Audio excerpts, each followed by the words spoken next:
Tampok sa ating balitang sports, pasok na sa finals para sa phase ng qualification sa skateboarding women's street si Marjeline Vidal na nasungkit ang ikalim na pwesto sa Asia o 19th Asian Games. Matatandaan na sumailalim ito sa operasyon noong nakarang taon matapos mawala sa laro dahil sa tinamong ankle injury. Para sa mga aksyong balita sa mundo ng sports, narito si Jasmine Canonoy.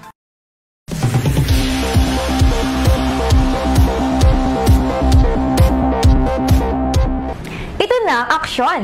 Para sa balitang sports, nakapasok sa final si Marjeline Vidal matapos makakuha ng ika-6 na pwesto sa pace ng qualification sa skateboarding women's street nitong Martes sa 19th Asian Games 2023.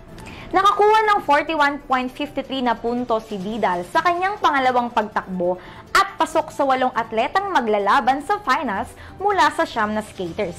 Nangunguna sa qualifying heat ang manlalarong mula sa China na si Zheng Wenwu matapos makakuha ng 69.15 na puntos sa kanyang pangalawang pagsubok.